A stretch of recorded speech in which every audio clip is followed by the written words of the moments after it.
texts me the next day. He's like, "Hey, I was in class and they mentioned something about steak like during his test, and I'd shown him that video and he just lost it.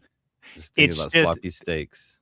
you could do probably a neuroscience study on the types of brains that find that video funny. Yeah. Because it's just there's got to be like some sort of phenotype or some sort And like of I think Tim chemistry. Robbins just in general, like the fact that I think like I see him in something, I'm like, oh, this is gonna be good. And some like people there are are like, people "I who are don't get like, it." I don't get it. Like the pay it forward one, the 55 burgers, 55 fries, 55 shakes, 55 pies. You have to. You have to. I know it's so stupid. It's stupid. And I can't. Yeah, I'm obsessed with it. And then the lady behind him pulls in behind him and does the same thing. No. You have to. And then the zip line one. Yeah, dude, Those those are my here for holy the zip trinity. line.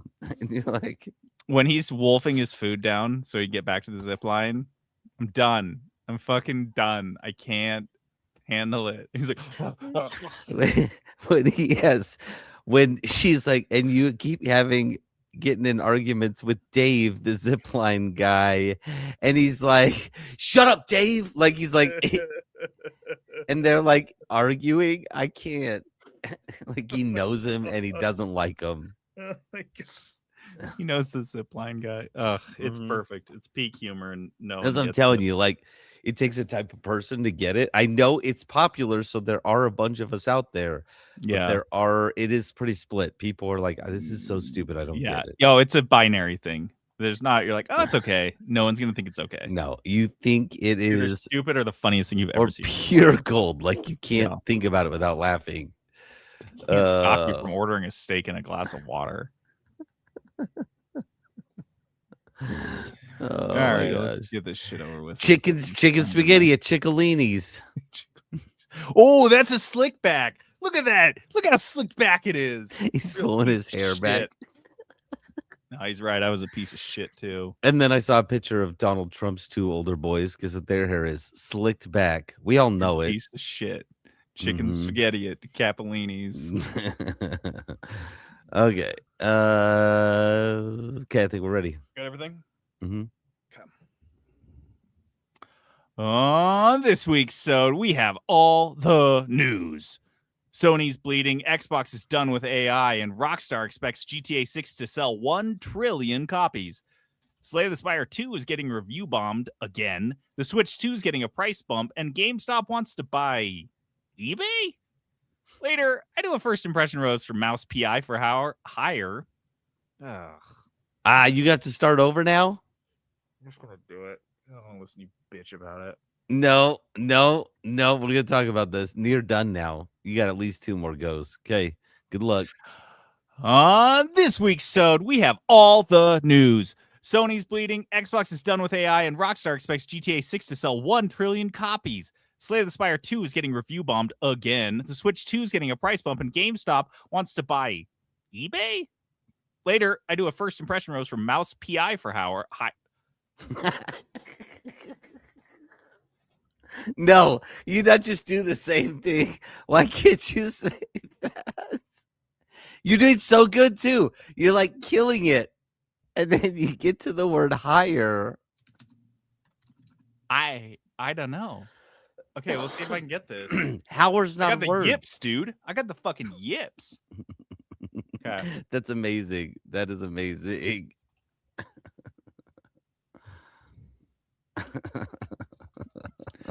On this week's episode, we have all the news. Sony's bleeding, Xbox is done with AI, and Rockstar expects GTA 6 to sell 1 trillion copies. Slay the Spire 2 is getting review bombed again. The Switch 2 is getting a price bump, and GameStop wants to buy eBay? Later, I do a first impression roast for Mouse PI for hire, and then I pick an early access Dice of Destiny game. You just logged into the 3-Bit Gamer Show!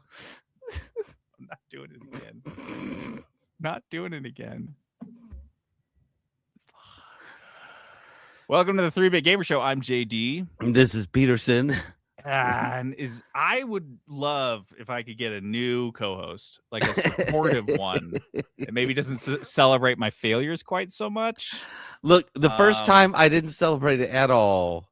You did predict that I'd have to do it 2 more times. The second time, mirthfully, I knew because I knew. Listen, we've been doing this long enough. It's really hard to say mouse PI for hire. Say mouse it. PI for hire. You knew it was coming. I screwed it up 3 times, and it was still hard to say. I know. A terrible name. Yeah, it is not a good name. Why not just mouse PI?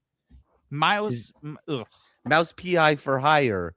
And then, I love that you just messed it up the same way in the same spot. And you were like doing so good before that, like flawless. You could overlay the audio for the 2 of them. It would have sounded exactly the same.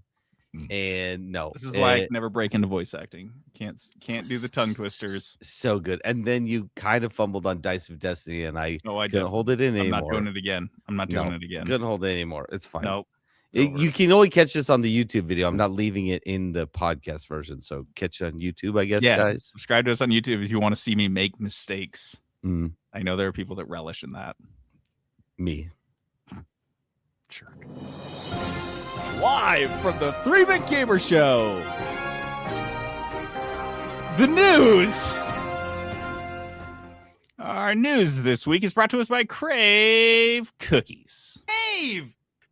Crave Cookies is a premium soda and cookie shop. And you can check out if there's a location near you at cravecookies.com. There's a rotating menu that rotates every week on Friday, but this podcast publishes on Tuesday. So you, fine listeners, get a little bit of a spoiler, a sneak peek of the week, as it were.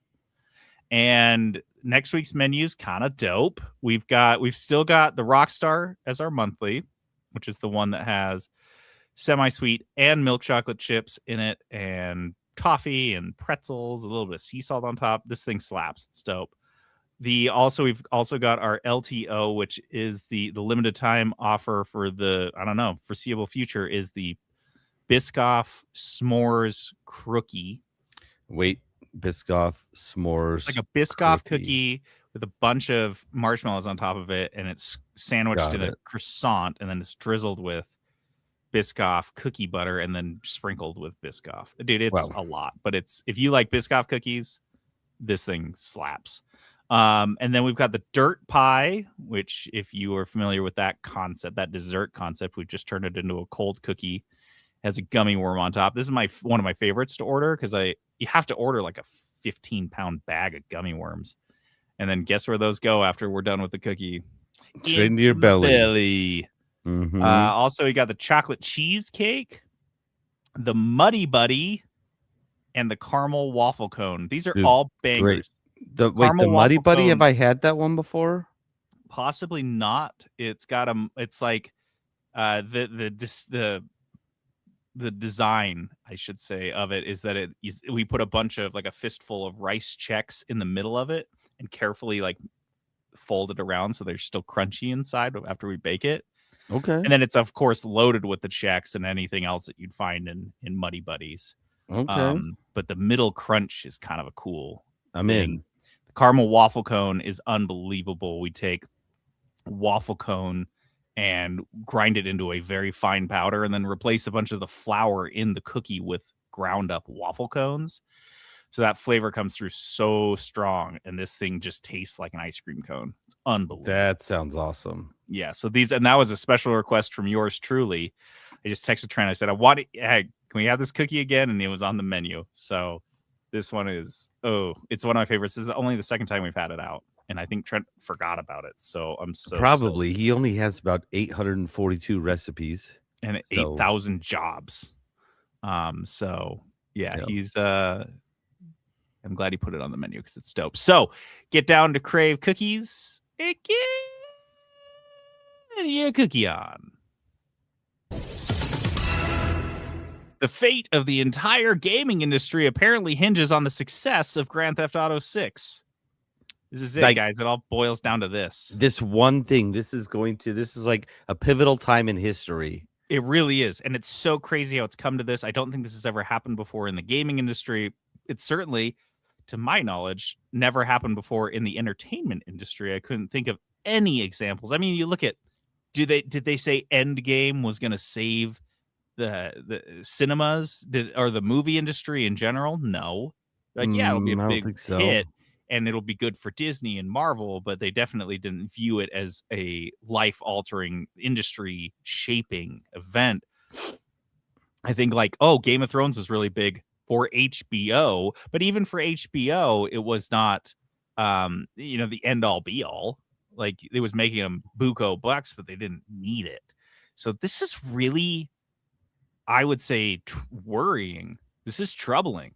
This is the trend, it seems like, in the American economy is to, if you see a bubble, you just inflate it. You don't get caution. There's no caution anymore. You see a bubble and you're like, I want in the bubble. It's nice. I Whether love that's bubbles. AI or crypto or anything, it's better to be inside the bubble when it explodes than outside, I guess. I think it's going to explode on all of us, though. However, I think this one, the predictions are showing it doesn't matter. There's nothing that could happen. This ship is full speed ahead, and everyone's going to buy it, and it's going to be huge. Strauss Zelnick, the CEO of Take-Two, was speaking to Bloomberg, and that's where a lot of these comments come from. I kind of brought this to light because this is something we've talked about, we've hinted about, but now that we're kind of getting a little bit closer to potentially a release date, this has been delayed twice. Would not be surprised for the third one because you don't want to miss on this one. You got it. This has got to come out and be This everything. is it. I mean, they're not releasing GT. They're not releasing the online version with it. So that does give them a little bit of breathing room, but still, it's got to come out and be perfect. Like, that's it. Perfect. That's what GTA 4 and 5 came out. They were delayed, and they came out when they came out. They were perfect.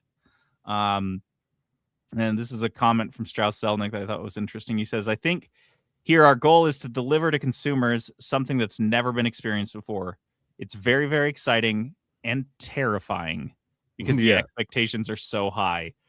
I mean, this guy is, by his own right, like a multimillionaire, probably worth hundreds of millions of dollars, and he's still feeling the pinch and the pressure. Whereas if this fails entirely, who cares? He's still rich as fuck. There is that much pressure on him that he's feeling more pressure than I feel like a lot of these big executives do. It has to hit, right? If this comes out and it doesn't, I mean, they're hinging not just the idea of like, oh, we're going to move a lot of units, Take-Two, all this stuff, but like Sony and Xbox and Microsoft are banking huge on this moving consoles in the tail end of their consoles life cycle and hopefully give them a big cash infusion, move a lot of dead stock so that they can start really working forward on the next console generation. Yeah. But I mean, just for some context, this has been in development, GTA 6, for 8 years. I'd say probably more if you really were to really stretch the definition of what in development means. I would say this has been in development for longer than 8 years, but it honestly could have cost anywhere from $1 billion to $2 billion to make. Now, we talked a couple weeks ago about how much it costs to make a AAA game. And it's 9 figures. It's at least $100 million, upwards of $700 million is like the high end. But GTA 6 has clearly reset that or set a completely different watermark, which is impossibly high. That you have to spend $2 billion to make a game. Now, the other side of that math, which is crazy, is that the analysts that are, making predictions and bets on the sales are predicting 25 million units moved on day one. On day one. Day one. So this is, again, you know what? I don't hate. I love tooting my own horn. It's one of my favorite pastimes. Yeah. And I would like to toot my own horn for JD Sales Report, giving us context for how insane that number is. Because usually we're reporting 25 million sales as a lifetime number. Like, yeah, it hit 25 mil, and this game's been out for 8 years, Yes. And that you're like, sort of oh, way thing. to go, you guys. That's a huge game. Usually day one numbers are million, 2 million Like, is huge. and like often, listen, guys, often like the games that are out there that are just crushing it. Everyone knows about it. It's just making waves. We're usually talking like 7 million, Yeah, 9 million at best.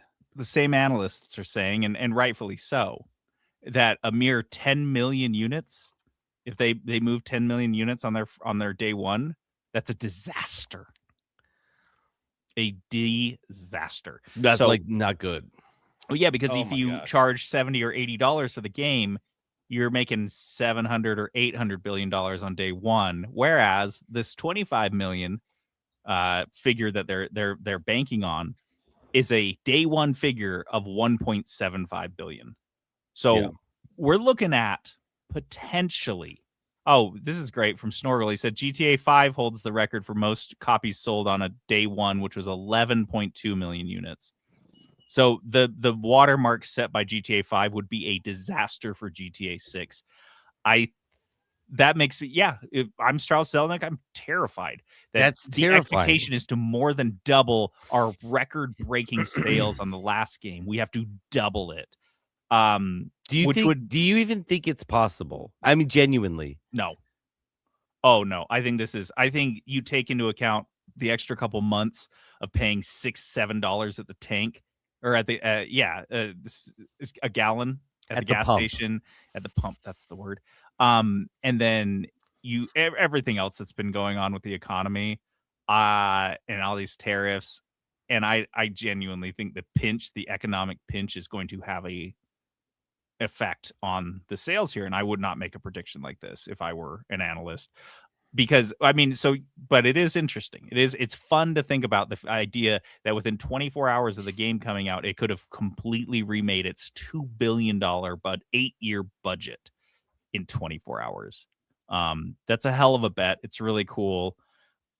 Same analysts are also predicting a $7.6 billion worth of sales in the first 60 days, which is just unbelievable. But Yeah, I think day one, obviously, we're not hitting that 25 million, but I do think they will be profitable. Like I don't doubt that this game will make a profit. oh, yeah, no, that's easy. That's an easy one. That's a safe bet.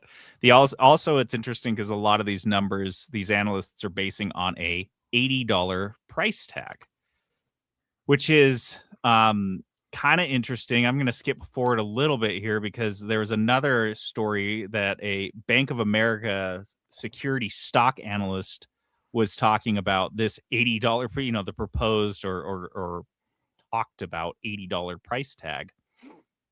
And he's saying that they need to price it at $80 to save the whole industry and themselves. And here's his argument, which usually these arguments don't make any sense. That it's just rich assholes talking to other rich Mhm, assholes. mhm.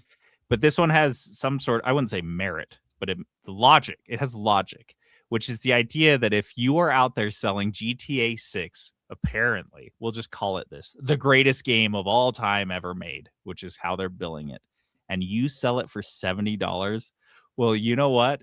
Nobody on earth can sell a game for $80 in the entire life cycle Yeah. GTA 6, because you're looking at it, you're like, man, I paid $70 for GTA 6. I'm still playing it like 3 years later. I still haven't done all the content. It's got a million things. It's like the most robust game ever. It's incredible. It's like watching 8,000 movies back to back.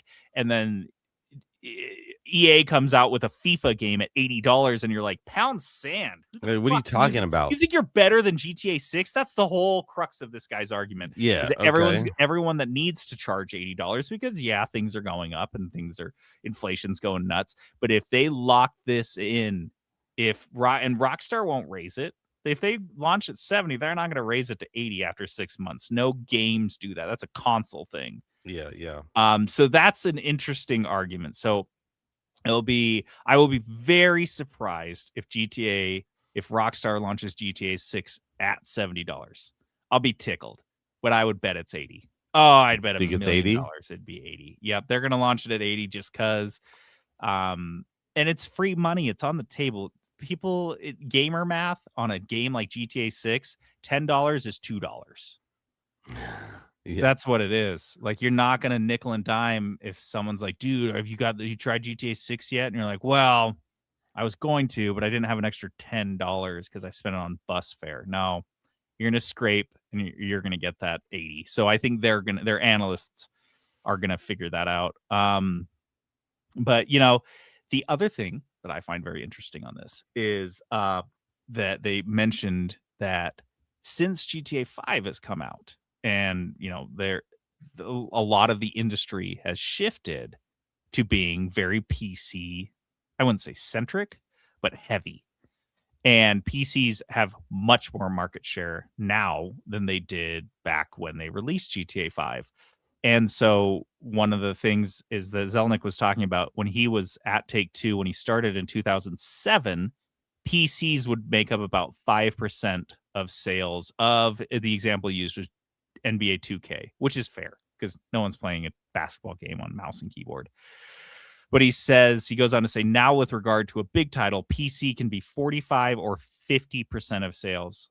And they are only launching GTA 6 on PlayStation and Xbox. That's it. Not the backwards ones. So just PS5 and Xbox, whatever.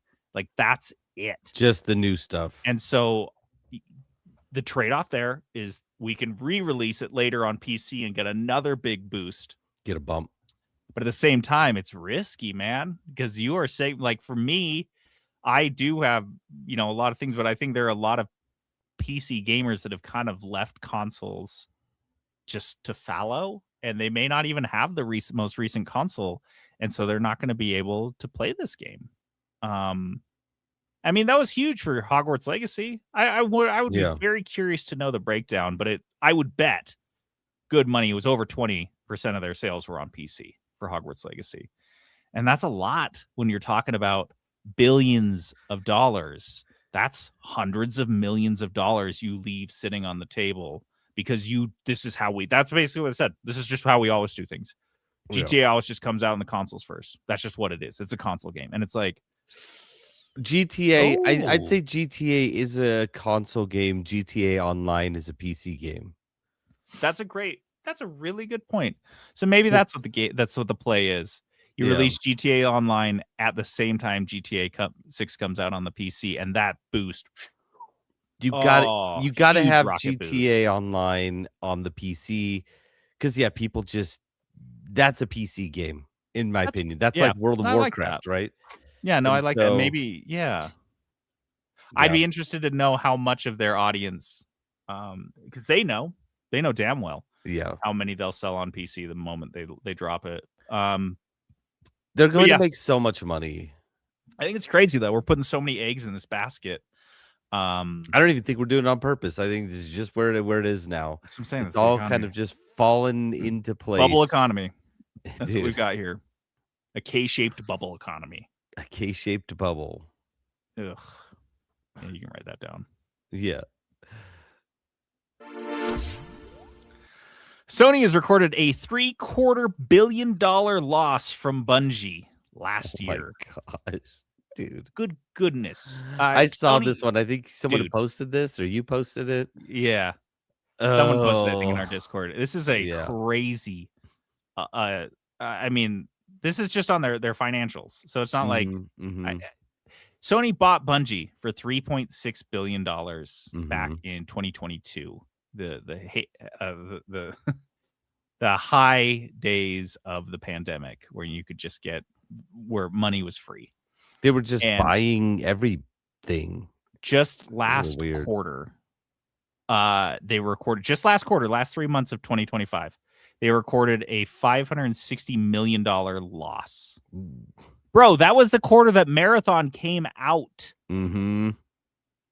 They reported a loss that was the equivalent of 1/7 of the entire acquisition in 3 months. The quarter that the biggest game the only new game they've released in 8 years came out. You're talking about a red flag. You talk about blaring red lights, warning lights. Like, this is terrifying. This is the worst. I feel like the acquisition, like it was hinged on this quite a bit. On Marathon? Yeah, like the idea of them having a follow, because the acquisition came right after the biggest, best Destiny 2 DLC or add-on or whatever. So they were riding real high. This is what these guys keep doing, buying high. That was like the whole thing that they've done. All of these major game studio acquisitions in the last 3 or 4 years have been just buying at their absolute zenith, at the peak, and then being like, oh, what the hell? Why does it keep going down? Why can't we just cash in on this? We want to cash in on their success. Dude, and the idea that it's like, so they lost $765 million last year. That's what their write down on Bungie was. And, of course, we're looking at more losses this year, because it's not like Marathon and Destiny 2 are going to pull them out of this hole that they're in. Everyone hates Destiny 2 and Marathon right now. To wit, guess how many people are online right now at this moment playing? It's night. It's like a Monday night. How many people would you say are playing their newest IP, Marathon, on Steam? This is just Steam. I don't even know how to 10,000. There's more. There's like 10 times that many people playing Slay the Spire 2. And then Destiny 2, which has been out for like a decade, and has, this is their other thing. Maybe people will go back to Destiny 2. Guess how many people are playing that right now? How many? 8,800. Oh, dude, these numbers are. Let's see. How do we get to 560 million with those? Yeah, exactly. How do we win them back when we have burned all of them? And it seems like everything that they've done, especially with Destiny 2, has completely lost all of their faith, their fan base's faith in their ability to make a decent game. Yeah. I mean, to be fair, if you would have asked me in 2023 when they bought them, if you would have asked me in 2022 if it was a good idea to buy Bungie for 3.6 billion, I probably would have said no as well. Like, I know Destiny 2 had been doing some good things, but overall, like, if you look at overall, like, the trend is still down. And it's one game. You paid essentially 3.6 billion for one game. That wasn't like it's just, it wasn't at its peak. Like, Destiny 2 has not been like really part of the conversation for a long time now. And so I think that was a bad acquisition. Great for Bungie at the time. Great for Bungie executives. Bungie's really good at getting bought. Yeah, they are. But like, since then, Bungie's done layoffs. Like, the studio that they bought is not the same studio that they have now. Like, it's just a loss. This is my next question this made me very interested, is where does M&A go in the gaming industry from here? Like, where do we, because the biggest acquisitions in history, for the most part, have already turned out to be abject failures. Yeah. The top 5, you got Activision Blizzard, which was $69 billion, and that's, gone belly up. The EA, which the Saudis bought, that was $55 billion, and we don't know where that's heading, but I can't imagine it's going anywhere great. Take-Two bought Zynga, which we totally forgot about that, for $12 billion. And then the other two that we're looking at here, ZeniMax, Microsoft bought ZeniMax for $7.5 billion, and Sony bought Bungie for $3.6 billion. Now, of those 5, I would say the only good deal really was Take-Two buying Zynga. Only, if nothing else, just to have a toehold in the mobile space. And Zynga, from what I understand, isn't like, I mean, they've had layoffs and stuff, but I don't think they're necessarily going downhill. No, I think they're doing fine. But right? I think they're okay. and those are all came, other than the EA one with the Saudis, those all came during that period, the cheap cash period, low interest rates of the post-pandemic, Yeah. 2022, 2021, 2023. So they were just like, let's just spend a ton of money on things that we don't understand and can't afford, and then just turn to the game developers and be like, make us that much money back, make us multiple billions back. And they're like, we can't do that. We don't even know how to do that.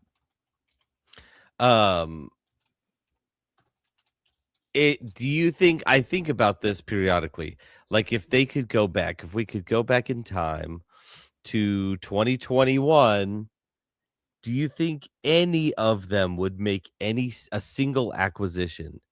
Like who would make an acquisition at that point? Because you're right, like people, Knowing what they do now, yeah, like nobody, right? so I guess if you look at this, unfortunately, just how capitalism is designed right now and the incentives for corporations, if you had access to that much capital to spend and you didn't spend it, you are derelict in your duties, your Yeah. fiduciary duties. Like, you have to do this, right? Like, maybe the Activision Blizzard one was a maybe, because I think Microsoft would have been much wiser back in 2023 to spend $69 billion investing that in their AI. They would have completely devoured every AI competitor in the world. They're with that much cash, but they made this bet based on Phil Spencer and I imagine way too much cocaine. And this was a bet. Like, that's what this boils down to. These are all just bets, and as a gambler, you don't bet more than you can afford to lose, and they all did. Because I don't They think, all looked at maybe not Sony. historical, I think they were looking at historical profits for these companies.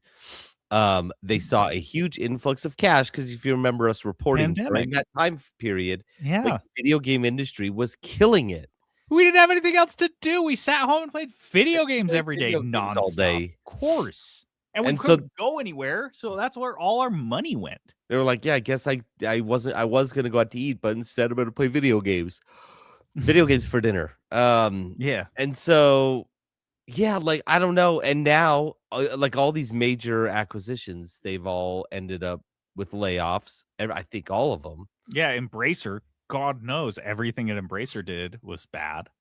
So that's what I'm saying. It seems like the Saudi deal is an outlier that we can just strike from this list. Yeah. Because that's a wholly separate issue of their attempts to whitewash the horrors that is the Saudi Arabian kingdom. But the other ones, I don't think we're going to see another major gaming acquisition based on this for like a decade. It's got to be a long time, right? Yeah, and interest rates are high anyway, so securing the loans for that would be a nightmare. But being able to, you sit down in a boardroom and you propose buying a big studio because they've got a really successful game right now, and you have very clear examples of where that has not worked and why that does not work and why we should just invest that money safely elsewhere. I feel like you want to invest in properties. I'm telling you, like, take that money, spread it out among 50 indie game devs and indie game companies. Give it to us and we will distribute it properly. I promise. Like, I guarantee you and I, if they had given you and I two mongoloid idiots, if they gave us both $3.6 billion in 2022, we wouldn't be losing $1 billion a year. No. I promise you that. I would have put it all in Bitcoin. I would have put it at the very minimum. It'd be sitting in a bank account making like a 1 or 2% interest rate. And I'd be like, look, sorry, we didn't make you it all back, but here's a little extra. But look, you can pay the salaries for this whole studio to make another game. You know what I mean? Like, that maybe not a marathon game. And so that's the problem is they were throwing all of this money expecting some sort of return when we've seen games take at a breakneck speed would be 4 years And to dude, how put a new about game this? out. I know it's apples to oranges, but we just talked about how much it costs to make GTA 6 at $2 billion. So with 3.6, you bought one game. You bought Destiny 2 from a studio on the decline for $3.6 billion. You guys, it's not worth that. The copies have already been sold by the time you bought it. If you had spent that Sony Interactive, it's not like this is their first foray into video games, and Right. you spent 3 of those billions broken into thirds, and you're like, just go out, make a super game out of their existing studios. You take that to Santa Monica, the guys who behind Horizon Zero Dawn or whatever, and you give them $1 billion. Oh, I guarantee you they'd make something that made Horizon look like dog shit with $1 billion. But instead they go the lazy route from the same galaxy brain geniuses that their only response to anything is layoffs. These are the same morons. It's either layoffs or acquisitions. That's the only way to make money if you're an idiot that apparently runs the entire American economy. Country. Oh, wait. So yeah, I'm interested to see where this goes over the next couple of years. If we see any acquisitions over $1 billion, I'll eat my hat. That's not Saudi Arabia. Yeah, Saudis, Those don't count. That's different. Those monsters don't count. Snip, snap, snip, snap, snip.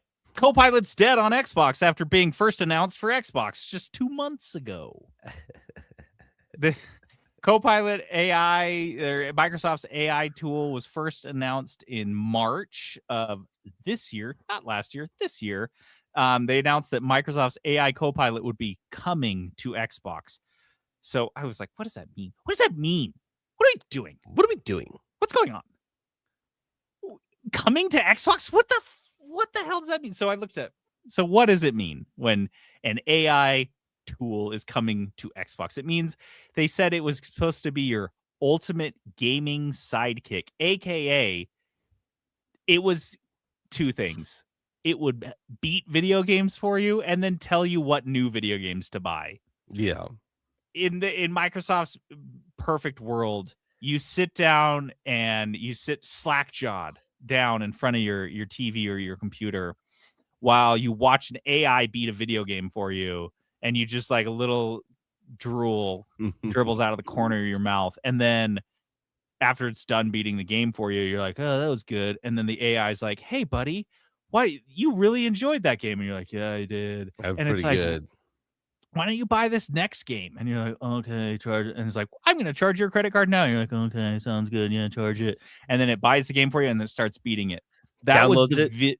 That was the Yeah. vision of Microsoft Copilot in Xbox. It's coming to Xbox. The idea that I want an AI to help me beat a video game is so offensive.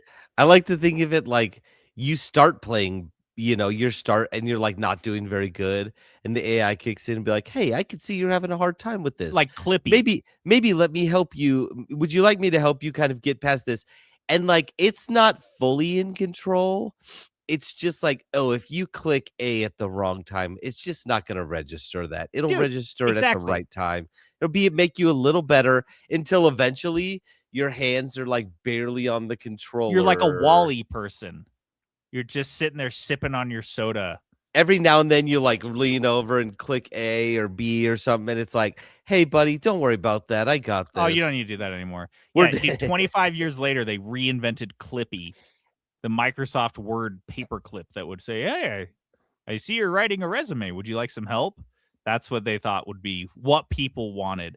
So Asha Sharma, the new chief of Xbox, came on Twitter and said a couple things about this. She said, first, today we promoted leaders who helped build Xbox while also bringing in new voices to help push us forward. This balance is important as we get the business back on track. As part of this shift, you'll see us begin to retire features that don't align with where we're headed. We will begin winding down Copilot on mobile, and we'll stop development of Copilot on console. So that was a breakneck 2 months of bringing Copilot to Xbox. to the point of her, Asha Sharma, bringing in new blood, which I can respect, because it's a mess there right now. I looked into it, and she's bringing in brought over executives from the Core AI engineering group where she was working before, along with a director at her previous company, Instacart. Oh. So none of the people that Asha Sharma brought on to help her run Xbox, none of them came out of gaming. And hey, maybe I'm naive to think that that's what you should do, is find people that are kind of all-stars, rock stars in the gaming industry to help you build what is the future of Xbox. But no, let's make it Instacart and Core AI. That's going to be a real turnaround for Xbox, where it's just like, hey, you like nepotism? Oh, I got nepotism for you. Here's all my buddies, all my cocaine buddies from work at Instacart. This is I know a guy, dude. And then this is my favorite from Asha Sharma, and then I'll move on. She says, right now, it's too hard to ship impact quickly. We spend too much time inward instead of with the community, and we lack the depth we need in some of the fundamentals. Dude, she's like a human buzzword generator. Yeah, that was tons of them. That was crazy. It's just buzzwords with like nothing in between. Just buzzword on buzzword. We spend too much time on top inward. of each other. We spend too much time inward. This is the most I know Copilot wrote sentence I've ever heard. So heavy. And we lack the depth we need in some of the fundamentals. So did you go get depth from Instacart? Is that what you need? I love when executives do this, when they bring over people from their other company. And like theoretically, what you would want to do is kind of build your own like superhero team, right? Build your own Avengers instead of like, hey, we're gonna bring over this team that we had before, and we're gonna bring them over to this other thing, and like it'll just translate perfectly. Because a grocery delivery app is just like Xbox. Yeah, like I know a guy. Straight one-to-one guy. Yeah, unbelievable. Because there's no other guys out there who I don't know. I always hate this. I hate it when they do this. You're just shuffling these guys around. So look, I wouldn't say I have high hopes of Asha Sharma, but I don't think she's. I was slightly optimistic until I started to see these moves, and I'm like, this seems like for her, she'll be out in 6 months. I bet 6 months to a year, she gets her experience, she buffs up her resume, and then she walks out. And she takes some Instacart buddies with her. She takes the Instacart guys to the next gig. The Insta crew. Oh, kill me.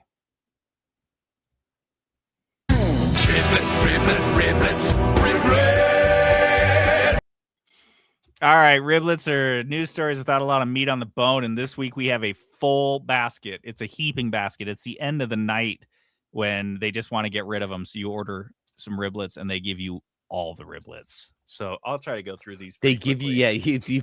They're just like, listen, our cook, he's high, just FYI, he cooked too many of these riblets. Too much riblets. So we're gonna give you a couple extra. And you're like, that sounds great. And then they bring you like a bucket instead of that little basket with the checkered paper in there. Yeah. You got a bucket, and they're like, here, he said to give this to you. It's not like a food safe bucket either. It's just like a bucket they had. Yeah, you are elbow deep in barbecue sauce. And an old bum's barbecue. Fish. JD claims that he knows what they're actually saying, and he's not going to tell us because it'll ruin it. You. And I don't want to know. I'm being 100% honest. I don't want to know. It will ruin it for you, but I won't do that. I won't be the one. Slay the Spire 2 was review bombed. I think I know too, by the way. Was review bombed over Anita Sarkeesian's consultancy work. Now, that name, oh my gosh. Now, that's a name I haven't heard in a long time. Remember Gamergate? I know. I was like actually trying to think of like, how do I know this person's name? Yeah, these turbo incels remember Gamergate. They never let it go. It was the only time in their life they felt like they had some control over their life. Anita Sarkeesian is basically a woman who she's like a game consultant. By the merits of she just started talking about feminism in video games. I wouldn't say it wasn't, I don't think, I may be wrong. It wasn't like she worked on video games for a decade and then, came out and started talking about it. She kind of came at this out of nowhere and started talking about, feminism in games, which is something that was needed, especially when she started doing it. I would say there's some nuance here, which kind of sucks because I don't agree with a lot of her shit and her methodology. And I agree with her thesis that we need to consider feminism in games and how I would say openly misogynistic games have been for so long. Like we report on this all the time. Yeah. Not in that way. Right. But like it's one of our favorite stories when the gamer rage stories when gamers get mad about the bodies being like normalized and like, Right. man, she was so sexy before, and like, you know what I mean? So we report on stuff like this. We just don't do it in this. So what we we're don't use this saying language. is leave the feminism video games to us, me and Peterson, the white dudes. Yeah, no, We know what's best. we do. Which is what these incels are also They're saying. feminists. Because so this was the thing. I mean, this poor woman was getting death threats and all sorts Yeah. of just this overreaction to her daring to suggest that maybe women in video games should not be depicted as the incredibly top-heavy sex slaves. And she was, I guess she was listed in the, but we forgot about that. Like, who gives a shit? Like, she's still out there doing her thing and doing consultancy work on games. But like, who cares about Gamergate at all? Especially since I don't know if you saw this, but that was a Jeffrey Epstein joint. That was his thing. Working with like fucking Bobby Kotick and a bunch of other people. Yeah, he's like, yeah, this is a great idea. That was in the Epstein files that he was helping push Gamergate as a way to kind of control and guide angry young men. It's an Epstein thing. So everyone that's in on the Gamergate bullshit, you're getting worked like a puppet by a fucking pedophile. So I hope you enjoy that in hindsight, you assholes, you incel losers. Fuck your own hand. Jump off a bridge. So anyway, long story short, Anita Sarkeesian that was my favorite listed, like angry little rant you had there, right? It's just like a quick. I like that. She was listed in the credits of Slay the Spire 2 as a consultant, and because these nerds have to read with their finger on the screen, it took them this long to realize. And once they did realize, they're like, oh, you know what we do? You know what makes us feel so powerful as basement-dwelling losers without jobs or any education or any prospects? Review bombing. This is what we do. Here's just one clip, one of the reviews. I don't support the toxic woke. I don't support people who publicly detest video games and those who play them. The toxic woke. Can we make that the episode title? I would love it if someone called me the toxic woke. The toxic woke. Yeah. Well, you don't understand articles because you're borderline illiterate. So these brave MAGA heroes standing up for what is right, which is hating women and their rights to. I just feel bad for Slay the Spire. First, they get hit by the Chinese gamers, which is actually kind of understandable. Now they're getting hit by Gamergate in 2026 because we've run out of all. We're just replaying the hits. We have no original thoughts left. I can't, dude. Mostly negative, 33%. Bad. Positive of 47. Is that recent or all time? 48,000. That's recent. Yeah. What's all time at mixed? I just have recent and English, so these fucking losers. Nintendo is jacking up the price for the Switch 2. This is a little short of you. They're going from $450 to $500, and Nintendo's share price dropped 8% following the price hike announcement. It's actually down 50% from last year, which is kind of crazy. But yeah, I mean, you release your big console and you get that boost, and now people are like, well, what's next? And you're like, well, a price hike. You're like, okay, no. So that goes into effect, I believe, in September. So that's kind of interesting, having that much lead time. I get it now if it will can, increase but you won't be able to sales, get one. So. Knowing, yeah, that's kind of a cool one. GameStop has made a $55.5 billion takeover offer for eBay. I Now, can't. I can't. I'm trying. I think LL Whoops shared this on our Discord last week, and I just ignored it because I was like, no, I'm so sick of Ryan Cohen's bullshit. He's like a mini Elon Musk. He's just like aping Elon Musk's style, which is a weird choice to Yeah, mimic. it is. It's just bullshit. And he's just like half-assing his way through this stuff. But this is a cash and stock offer that values eBay at $125 a share, which is $20 a share more than the company's current value.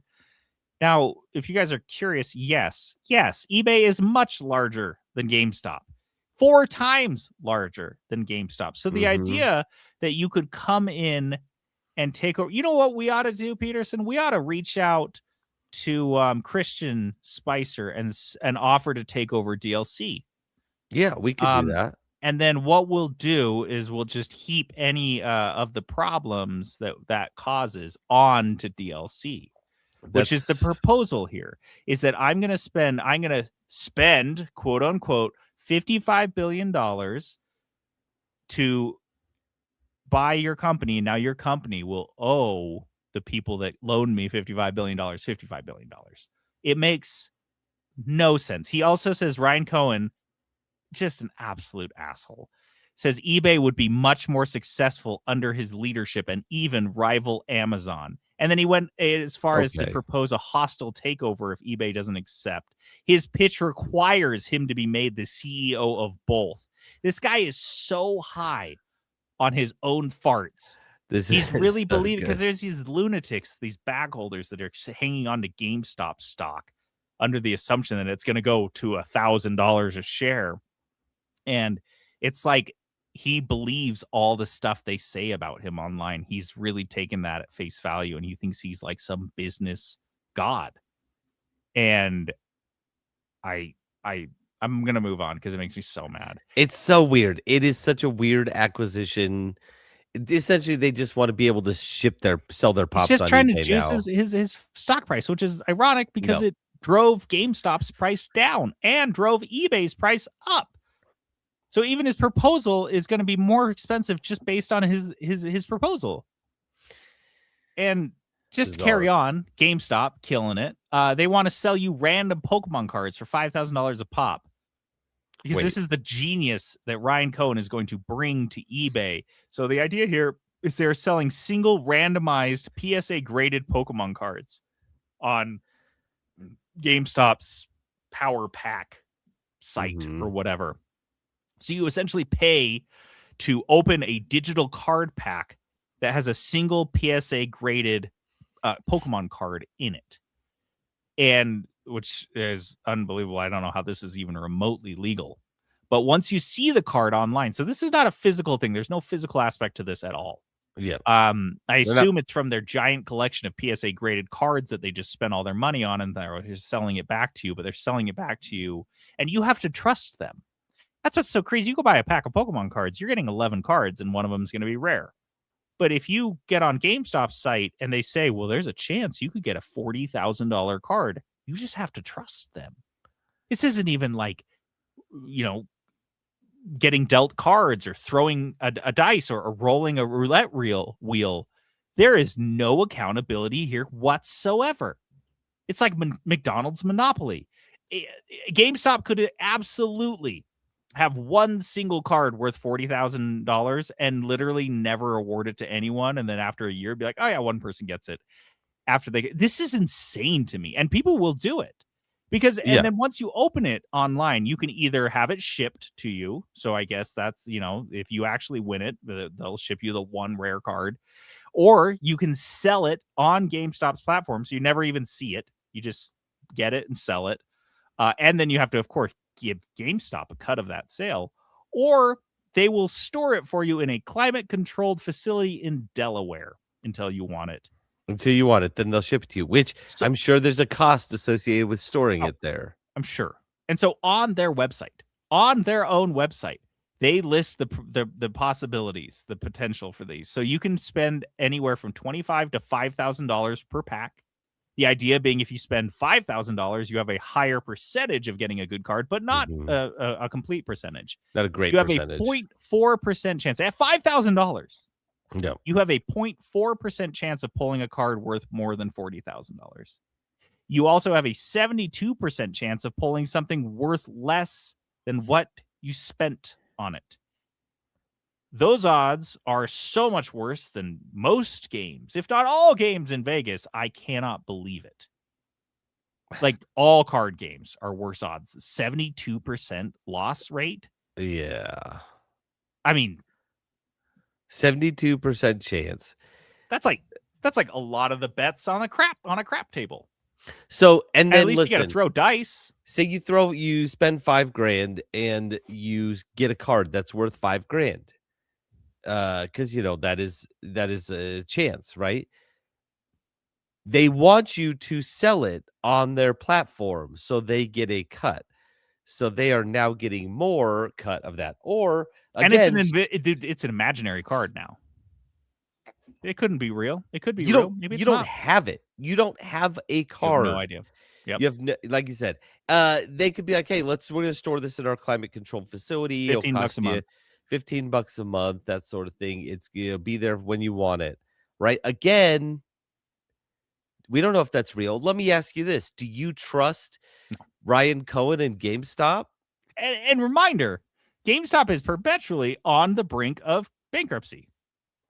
So they're going to liquidate all their assets in that Delaware thing, and you will have no recourse.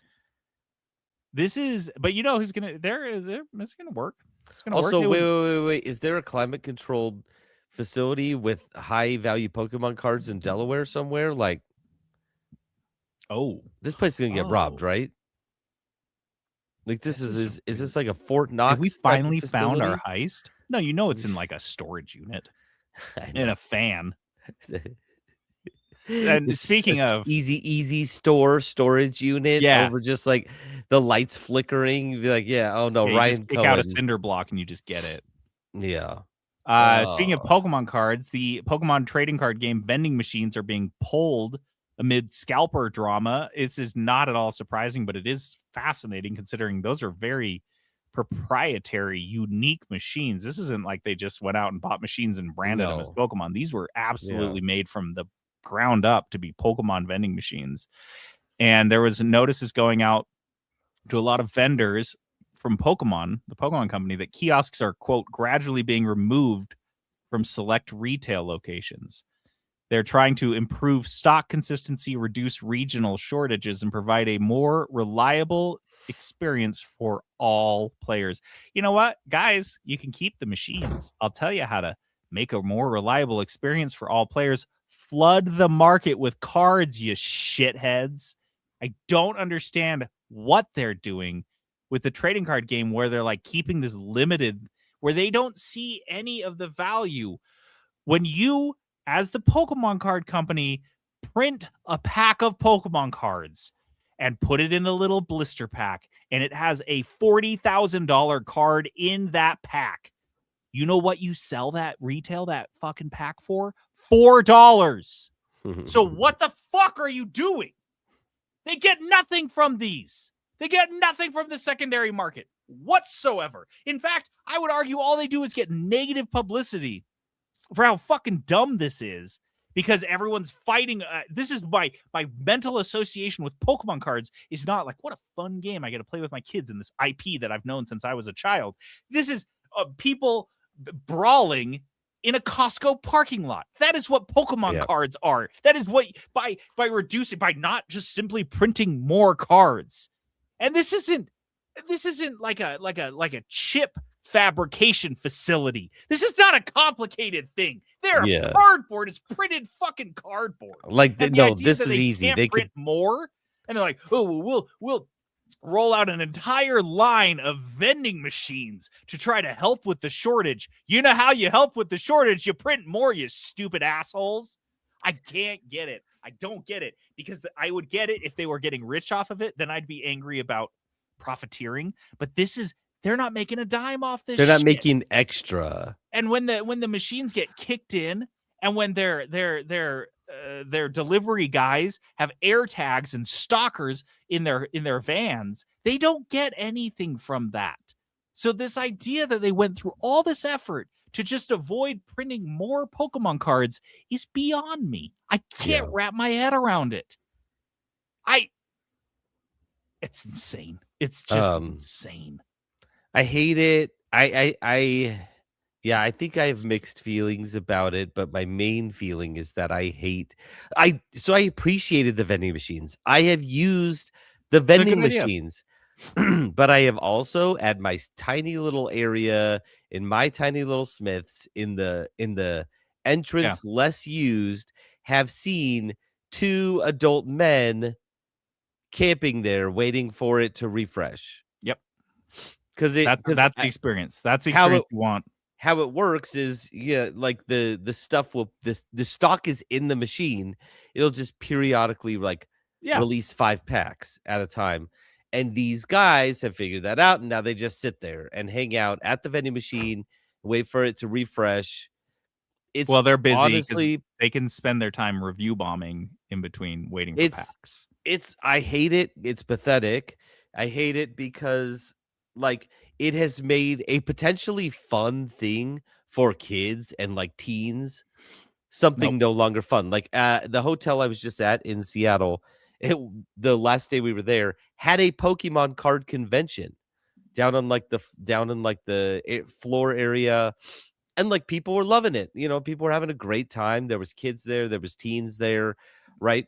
But everyone sitting there running it, these were the guys sitting at the Pokemon machines. And again, nobody in that event is making a dime for the Pokemon trading card. The Pokemon company is not making any money. So yeah, they should just print a little extra. Oh my god. And that the rarity of it, who cares? There's that many people buying the cards. The card will remain that rare. Yeah, so stupid. Call of Duty will no longer release on last gen consoles. This is kind of a big one that kind of snuck in. This is a post on social media from Activision that the next Call of Duty, whatever it is, Modern Warfare 4 or whatever they decide to call it, will not be made for the PlayStation 4. So Call of Duty not on Game Pass, not on PlayStation 4, not on Xbox One. I'm interested to see how sales prove that out. I don't know. I mean, yes, it will cost you less development costs to not have to make it for 3 consoles, 4 consoles, but yeah, it will limit your. You would hope that at some point they do some analysis and say, okay, you know what, this actually isn't worth it to make it on this. We're not going to have enough people buy it on the PS4. Yeah. Yep. Versus the development cost. Now, am I confident that they have an analyst doing anything? No, I don't even think they know that analyst exists. If I'm being honest, I don't think they've ever heard of one. No, the analyst's new boss just came out of Instacart and has no idea what they're doing because they worked for a food delivery website. Yeah. The last one here is 2K will not be making any football or baseball games anytime soon. So anyone that was holding out hope that we might see a resurgence of the NFL 2K series, give it up. And the baseball ones sucked anyway. But what stood out to me here is the realization that I was very understated, not called out in this article, and it's not something I've seen anywhere. But the country of Saudi Arabia, the Kingdom of Saudi Arabia, is the only entity legally allowed to make an NFL video game. Incredible. Saudi Arabia. Big football fans over there. They love it. The only country, the only thing that can make an EA or make a NFL video game as the owners of EA is the Kingdom of Saudi Arabia. You know what I want them to do? Wow. You know what I want them to do?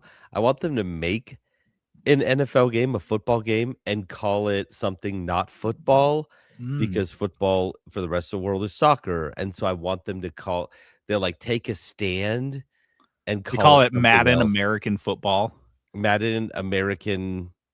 Well, they call it gridiron is apparently the proper term, which is kind of sick, if I'm being honest. Gridiron does sound cooler. Sounds way sicker than football. Yeah.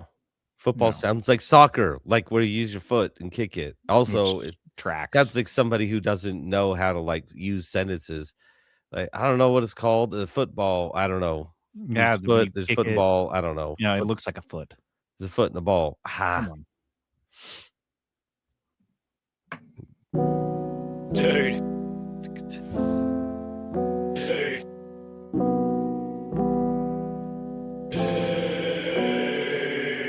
They got 100 game pass, got 200 day one. 20 million in the bag, watching sales start to slump. Talking shopper on the top of JD's jugular, it's Trump. He can make them economical as JD's sales report. It's reporting with variety, fucking the propriety. Suck it up and listen, gonna gain some notoriety. Gaming ain't free, not since they was late fees. Peter City must oblige, even if he disagree.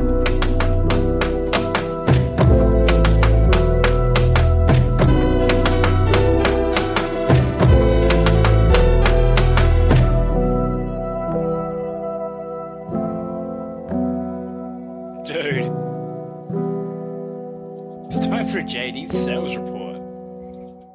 I told you guys there's so much damn news. This is easily the most news we've ever had in an episode in 8 years of doing this shit. This So crazy I amount hope of you news. don't hate the news. Let me go through this really quick. Yeah, let's do it. Okay, so we got a little bit of news from Nintendo on the overall sales of the Nintendo Switch 2 so far, which is interesting. Very quickly, they're about 19.86, so we'll just call it 20 million units. They've sold 20 million Nintendo Switch 2s. For context, the Nintendo Switch, the original lifetime sales are about 155. So you got a little room to go. Yeah, a ton of room to go.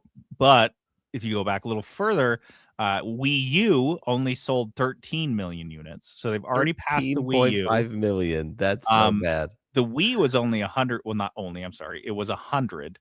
And so, yeah, they're, and that's lifetime, of course. The lifetime of the Wii is very impressive. But yeah, they're almost going to pass the GameCube at 21 million. The Nintendo 64, as surprising as this sounds, only sold 32 million.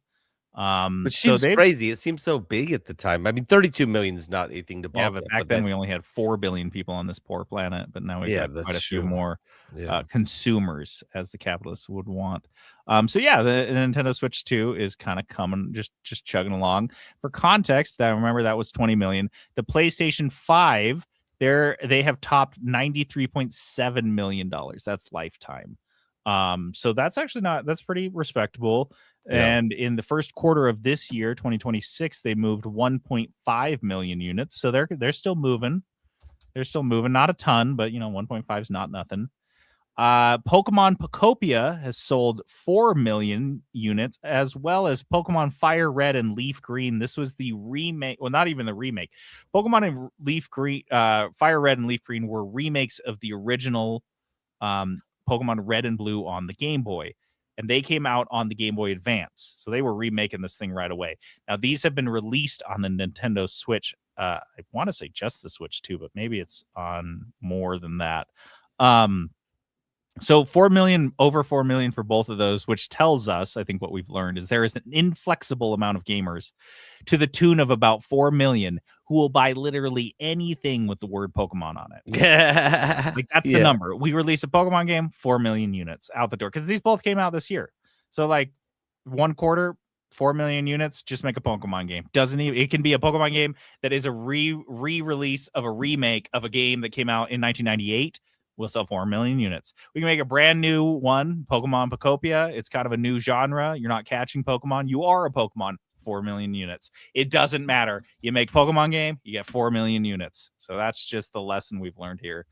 And the last one on the out the door here is the early access indie title Far Far West, which Peterson, as an aside, we should check this out because it kind of reminded me of RoboQuest a bit. Has already you know what? I've seen this. I have seen this game. That's funny. 400,000 copies. And hey, it's on sale right now for 10% off. This is a co-op shooter. So, it might be up your alley if you want to check it out, but it's already moved 400,000 copies, which is really cool for an indie game. Dude, I love it. Like, honestly, I love it every single time. I love it every time and we report an indie game selling 1 million copies. I'm just like, they did it. You know what I mean? And they've already made their budget back, their development budget back in a couple of weeks or months or whatever. So good. So I'd love to see that. Love to see one of these guys when they win the lotto. Oh, finally the news is Makes me over. so happy. How are you guys going to celebrate? How are you? I will say real quick, I just did look it up because you were talking about total units sold. Xbox Series S and X have sold. Do you know how many? 70? 35 million. Between those two, S and X. Buddy. Good luck to Asha Sharma and the Instacart crew in turning this ship around because it is on its side like the Concordia. They're like, is there any way to flip this thing? You're like, we are on the bottom side of it already. It's upside down. Yeah, and it's a great analogy because their captain, not unlike Phil Spencer, was clearly drunk at the helm.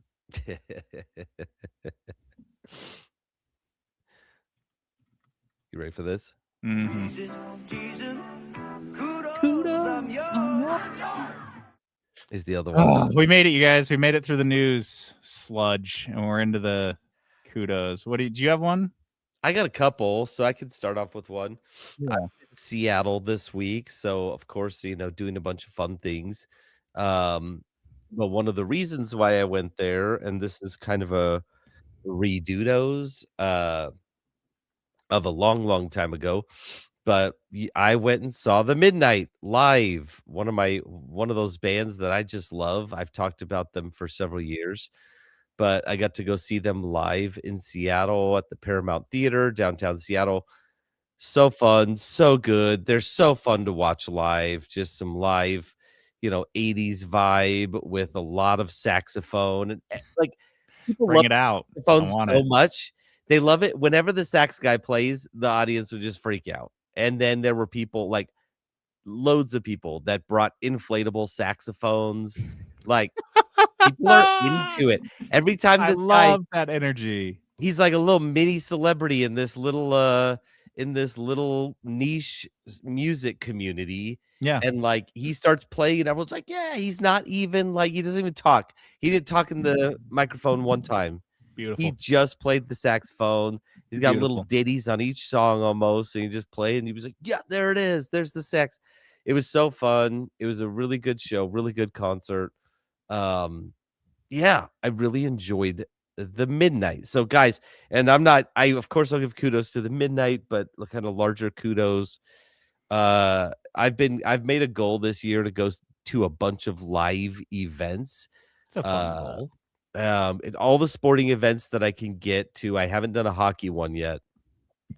And then concerts and plays and stuff like that. So you'll hear me give kudos to all of these things, but get out and go to a concert, especially if you're in Utah. There's so many good concerts this year.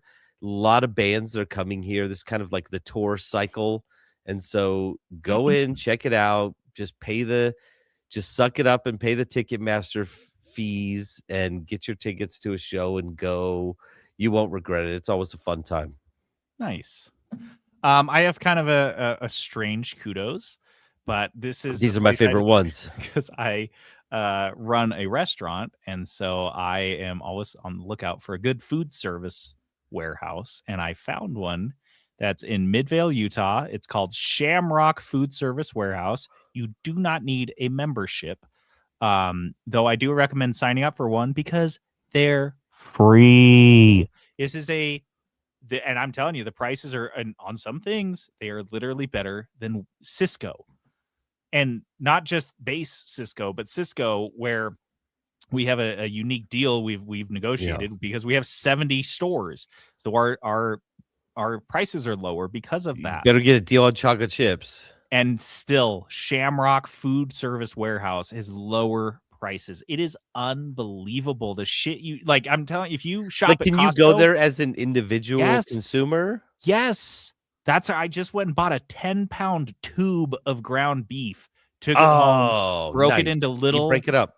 Yeah, little 2.5-ounce balls. I put them all on a sheet tray, put them in my deep freeze, froze them, took all the balls, put them in bags. Now I have ready to make smash burger balls, and the whole tube cost me, it was less than $4 a pound.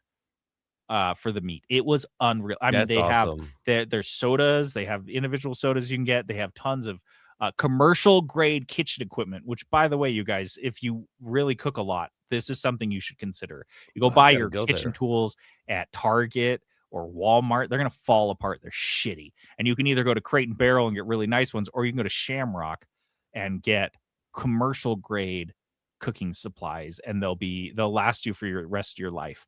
They have produce, Shamrock which food I don't source. think the produce is very good, but they do have meats and cheeses. They have sodas. I mean, they have a better selection of Torani drink flavoring than most online retailers, including Amazon, and their prices are Interesting. better. Guys, you have to check this out. I cannot recommend it highly enough. It's unbelievable. I The definitely prices. want to go. Shamrock Food Service Warehouse, again, free to go as a person, just as an individual. You do not You can have just to have a go like restaurant. a grocery You just store. walk in and you won't feel out of place or weird. I walked up and down the whole. And so here's one. I have these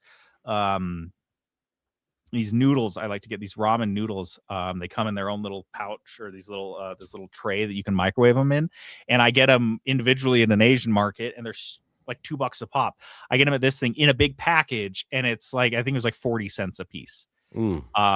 Just stuff like that. Like, it's worth walking in there, walking up and down every aisle, and just doing a mental inventory of the things you buy in bulk, maybe at Costco or something, that I promise you are cheaper at Shamrock. I go there. It's like not a regular thing, but like, so for as an example, the reason I ended up there in the first place, because I went to Costco with this idea of getting a ton of ground beef and then breaking it out, and Costco didn't have any 80/20. Theirs was all like 50, 75, or It was like, it's 72. There's like a 72. Or, no, it's 88/12. That's what it was. 88/12. I was like, oh no, thank you. I'm not on a diet.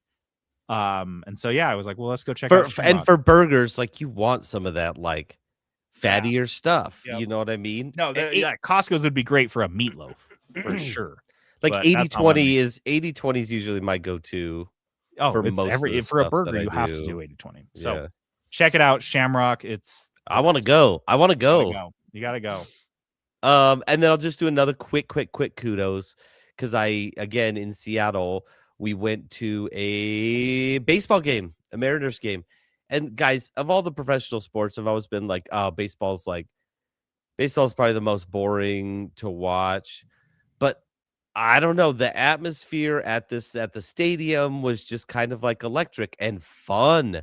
We had Mariners so much Stadium's fun. super cool. Mariners Stadium was really nice. The food options were really great. That's a bonus. Again, guys, just go to some of these live things, even if it's something you don't think you would normally go to. Like, I don't love baseball, but like went to a game. And in fact, we decided, here's a little pro tip. If you're going to a new stadium they haven't been to, if you can go to 2 games, go to 2 games. Because the first game, you kind of getting the lay of the land, right? And you're like, this is great, but like figuring out what you want to do, and like you want to spend some time going to the team store, you want to spend some time walking around looking at the food options, and you're not watching the game and like doing all that stuff. Go to 2 games. Baseball games are cheap. They are not expensive. You could go for probably $25 per ticket easily. So if you're gonna do that, if you can go to 1, if you can go to 2, go to 2. Okay. But yeah, guys, just go do stuff. Get out and do stuff. It has been a huge thing for me this year, and I've been really, really enjoying it. Having a great time getting out and going. I have tickets to, let's see, a baseball game, another concert, a soccer game, and I don't know what else. I think that's it. So I gotta get some more tickets. Anyway, go out and do some stuff, guys. It's super fun and really not as expensive as it sounds. You can go to these local things, especially if you're in Utah. You can go to our local games, except for the hockey games. Those are pretty expensive. Nope. But like, you can go to a basketball or a baseball or a soccer game for $20 to $25 per ticket easily. Nice. So, do you want to just do dice? Yeah, let's do it. Just do dice. Dice of destiny. All right, Dice of Destiny is this game we play at the end of every episode. We roll some dice to tell us what our game we're going to play next. And last week, I rolled a dice that told me to play an early access title. And so I spent a lot of time going through way too many EA games. Because that is early access is Dense. Yeah, there's a lot there. And I couldn't find any that tickled my fancy until I had it narrowed down. And I found one, and it's called, and I'm just so stoked. I already started playing it. I adore it. It reminds me of playing games as a kid. It's called Cleared Hot. Cleared Hot. And it is a helicopter. It's like an isometric helicopter combat game. You guys remember there's like vehicle combat was a huge thing in like the 90s, especially on PCs. And this is that. You just fly a helicopter around, and you're like a disgraced army helicopter pilot, and you're like, I don't know, you're in like Texas or something and like fighting cartels. I don't know. I've just been flying around wasting people with my helicopter. There's like a gun and a missile and a sky hook, so like you can pick up like a truck and like just watch that. I just watched that in the or the you can pick up a trailer. person and just yeet them with your sky hook. This does look like a game from your childhood, but like better graphics. Right? And the gameplay is like you instantly get it. I'm playing mouse and keyboard, and it's like it's smooth as shit. The tutorial was a screen. It was one screen with the controls, and it's like, just go figure it out. And it is so intuitive and delightful. It's $15. And the music's awesome. The graphics are awesome. The voice acting, it is set up, and I'll do a review for it next week, but what I love is remember Farlanders that we played, that Mars game? Yeah. Where the story was told through basically like anime, like freeze frames with like somebody talking. Yeah. As if they're talking, and the picture's talking. That's how the story is told in this. And I have found that I adore that. I love that format for storytelling and cutscenes. I don't know why, it just does it for me. And sometimes I feel like it can be bad, but I feel like you can effectively tell your story that way through essentially like short dialogues between the characters and then maybe like a little snippet. Yep. So I'll have a full review for that for us next week. It does look like a fun game. But I'm looking at it. I'm like, it looks fun. I was so glad with my pick. The other one I was looking at was a shooter, and I just wasn't feeling like another shooter right now because I am playing Mouse PI for Hire. But the other one I was looking at is called Pig Face, and Pig Face looked sick too. But I wanted something totally different, very far afield from what I've been playing. Well done. And Cleared Hot was that. Yeah, so well done. That's a great pick, honestly. Thank you. Yeah, I wonder if I can share it with you on Steam so you can play it as well. Great pick. I love it. This is what Dice of Destiny was made for. I would never have gone looking for a game like this otherwise. So yeah, I was really tickled to find this. All right, guys. Well, thanks for bearing with us through all the news. Sorry we didn't talk about a lot of video games, unfortunately. There's a lot of stuff happened this week. So we have some weeks where like nothing's going on. All the news sites are like, look at our review of this game. I think it's because we've got Game Fest, Summer Game Fest coming up, aka E3 and so I think that's usually when some news starts dropping because everyone's working on that. So anyway, that's it. That's what we got. Thanks to Snorgle for hopping on and hanging out with us. To play us out, we've got some music from Cleared Hot. We've got Skyhook Extended. I should have had you put this on sooner because it gets really, really good around the 30-second mark. So now we kind of have to filibuster a little bit so everyone can hear it. It's okay. We are so good at filibustering. You have no idea. I'm way good at talking way too much. The game I was going to talk about that we'll talk about a little bit maybe next week is Mouse PI for Hire. I don't know if you guys, that's the other shooter I've been playing right now. Yeah, we'll get it. We'll get to it. Yeah, we'll get to it. Yeah. All right, guys. I'm JD logging off. This is Peterson going AFK. Roger, Roger.